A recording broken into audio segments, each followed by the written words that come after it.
अगर बात होगी तो सिर्फ पाकिस्तान के कब्जे वाले कश्मीर की, पीओके की। इन्होंने अगर मैदान बनना है तो फिर वेलकम, डू इट। और ये आपकी हिस्ट्री है, मैं कोई ये नया नहीं, ऑपरेशन से दूर पहली दफा नहीं चला। देखे ना, जब मुगल आके यहाँ पे मार मार के हिंदुओं को मुसलमान करते, वो भी सदूर ही था। आज ये भी सदूर ही है।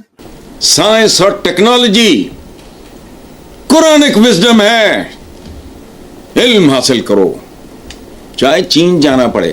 आज पहुंची हो ना चीन। मैं चीमा साहब, कश्मीर में भी मैंने ओपनली कहा था कि एजेंसियां कहां थी, इंटेलिजेंस एजेंसियां कहां थी। सुना है 7 लाख के करीब फौजी वहां मौजूद हैं, तो उनकी मौजूदगी में यहाँ पे वहां पे हादसा कैसे हुआ? सुहेल भट्ट साहब हैं, कहते 40 साल पहले इंडिया सेकुलर था, अब नहीं है।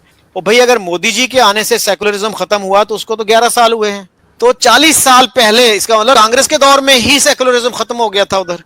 तो हमें सेकुलरिज्म इंडिया का अच्छा लगता है, यहाँ पे सेकुलरिज्म अच्छा नहीं लगता। सब ये पाकिस्तान को तो फोर्स कर रहे हैं। अभी देखिए मोदी साहब तो अभी भी तड़ियां लगा रहे हैं, धमकियां दे रहे हैं। तार साहब एक बात बताऊं वैसे आपको, पाकिस्तान नहीं ये धमकी लगा सकता। पाकिस्तान धमकी लगाए तो उन्होंने कहना लो जी ये न्यूक्लियर मुल्क है, धमकियां लांदा है, हालात खराब कर रहे हैं। इंडिया जो मर्जी करे। तार साहब इस बात में डिफरेंस है।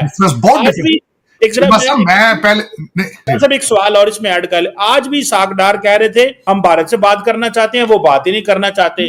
मतलब ये पाकिस्तान कहता भी क्यों है तारा साहब, जब वो आपको मारते हैं? आपका नाम भी नहीं लेना चाहते। वो तो पिछले 6 साल से आपका नाम लेने से इनका हमारा स्टैचर नीचे हो जाता है। सागडार क्यों कह रहे हैं कि हम बात करना चाहते हैं? नहीं, कोई ना होना फॉरेन पॉलिसी समझ नहीं होनी। चीमा साहब, मैं हैरान इस बात पे हूं कि देखें जरा स्टेट ऑफ माइंड जरा। कहते हैं हमने वहां उन पे हमला किया 11 चौकों पे, उन्होंने हम पे ही हमला कर दिया कि वो चाहते हैं कि ऐसी थप्पड़ जूतियां मारी और सिर थल्ले कर लेना। वो कहते हैं हम थप्पड़ जूते मारे आपको और आप सर नीचे करें, आप बोलें भी ना आगे से। कहते हैं आप बोलें भी ना। चीमा साहब, मेरा क्वेश्चन है, सारे बड़े बड़े स्कॉलर्स बैठे हैं भारत, मैं समझता हूं हम तो आटे में नमक के बराबर भी नहीं उनके बारे में। हम लोग तो अभी पढ़ रहे हैं चीमा साहब टेक्सला के बारे में, मैंने तो भी किताबें पढ़ना शुरू की, मैं वो आखिरी उम्र में आ गई। चीमा साहब, को एग्जिस्टेंस के बगैर गुजारा है इनका?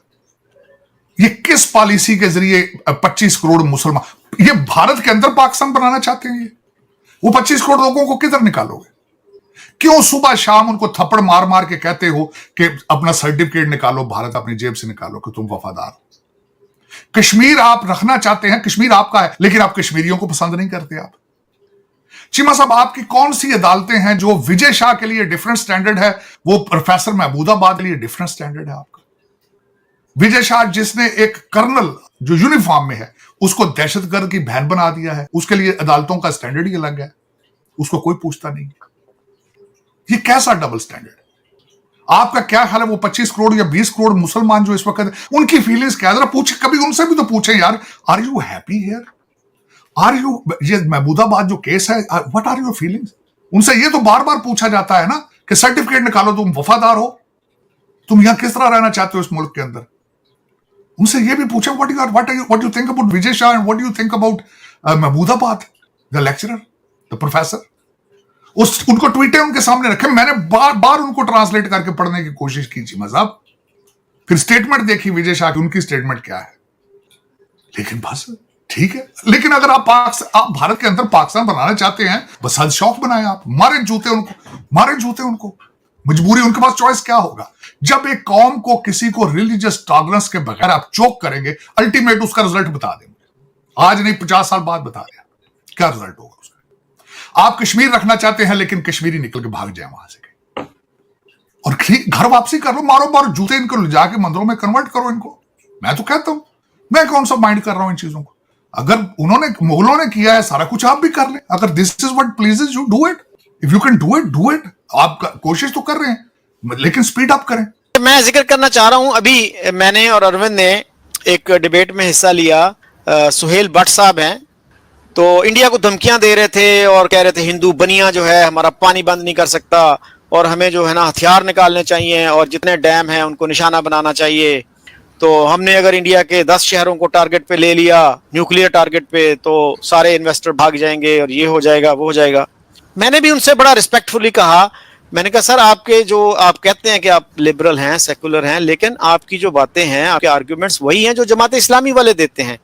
एक तरफ वो ये कहते हैं कि जी मैं लता मंगेशकर का बड़ा फैन हूँ, मदन मोहन का बड़ा फैन हूँ, और दूसरी तरफ वो ये कहते हैं कि जी इंडिया ने 1971 में India committed the greatest act of terrorism against Pakistan, और कहते हैं 40 साल पहले इंडिया सेकुलर था, अब नहीं है।